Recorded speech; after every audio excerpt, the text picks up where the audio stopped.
Hey folks, Rob here, and thought we'd take a look at this car. This is a CM9. This was loaned to me by one of my coworkers, a fellow deputy at work, and this is a lightweight single stack, relatively really thin pistol. It holds 6+1. You get 6 in the magazine and 1 in the chamber, and this is a lightweight little carry gun. This fits in a pocket carry. I could see this being used in a pocket. I should have brought my LCP2 out to compare it as far as what I carry and this, but my coworker he really likes this car, and he wanted to loan it to me to do a video on. And it's rained here all day, so we're not going to get to shoot it, but the car handguns has stainless steel slide, stainless barrel, polymer. These are a double action only gun. So in other words, they're striker fired, but they're double action striker. What happens is when you cock the gun, as you draw the trigger back, it's actually pulling the striker back, and when it reaches its rearward position, it releases the striker. So it is cocking the striker and releasing the striker. So it's basically like a really fine-tuned double action revolver. The trigger pull is smooth. It's really smooth. This has a exceptionally smooth trigger. It gets back here so far, you kind of hit a wall. Not really a wall, but it tightens up, and then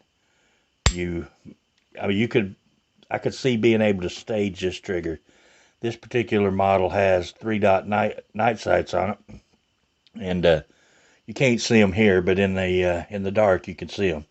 They do glow. Kahr has been making a whole line of slim, compact, lightweight pistols for quite some time. You have the CM9 and the CW9. Now, at one point, I had a CW9, and honestly, I didn't care for the CW9. It's been several years ago since I owned the gun, but I don't recall the trigger on it being anywhere near as good as this one. This has an exceptionally smooth trigger. And let's get out our Wheeler trigger gauge here and see just what the trigger pull is on this particular gun. It doesn't feel like it's a whole lot. The smoothness may make it feel lighter than it is. But let's set our Wheeler gauge here and see if I can get us in the shot here. The gun is clear. We're in a safe environment, so let's pull the trigger and let's hope it don't go more than the gauge will pull. Well, about 6 pounds, 3/4 ounce.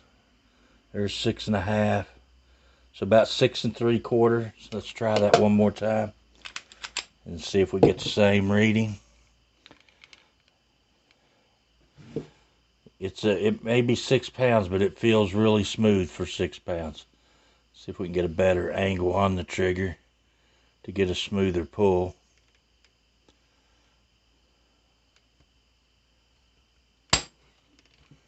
And that time we got 6 pounds. So let's do one more. So we're around the 6 pound mark, 6 1/4. Or actually that one was 6 3/4. But I think we were pulling straighter back. Let's pull more in line with the way the trigger would roll.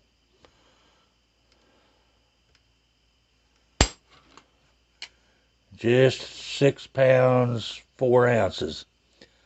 So yeah, just a little over 6 pound trigger on the gun, and an extremely smooth 6 pound trigger.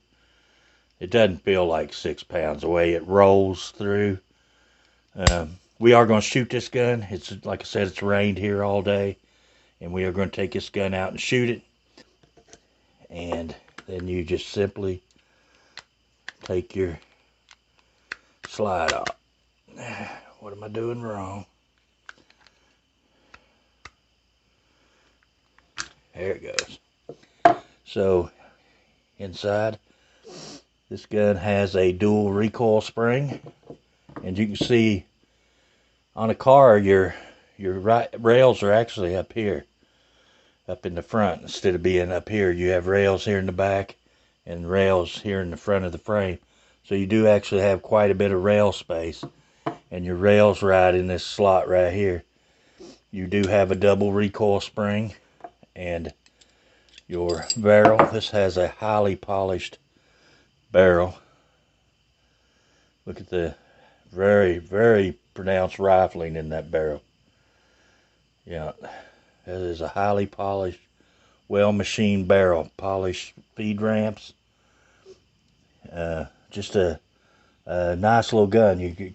If I'm not mistaken, these may use Glock sights. I'm not sure. Don't quote me on that. It's been a long time since I've really had anything to do with these guns. Like I said, I owned one, and I really didn't particularly care for it. So that was my one and only experience with the Kahr. Just because I couldn't master the trigger, and that's the only reason I didn't particularly like the Kahr I had. So to reassemble it, we got our guide rod in. Gotta get up here. There we go. Gotta be smarter than that gun. So now we're gonna push our marks back. Well, I can tell you right now, I struggled to get it back together. My hand strength is not what it was. What I was doing is this, the guide rod, that is so tightly fitting right there that it was off just a little bit.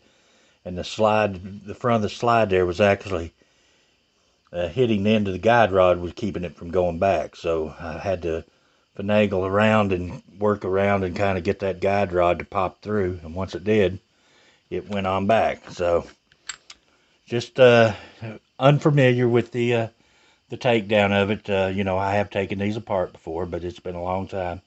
So a little unfamiliarity with the takedown. So anyway, we are going to shoot this gun. Like I said, nice little gun. My co-worker was kind enough to loan it to us for this video. So hopefully it ain't raining tomorrow, which they're giving rain. So, but hopefully we can get in between a little rainstorm and shoot this thing a few rounds and check it out and see if I can hit with it and if I've changed my mind about the Kahr triggers. So anyway, guys, appreciate you watching. Till the next video, we'll see you guys later.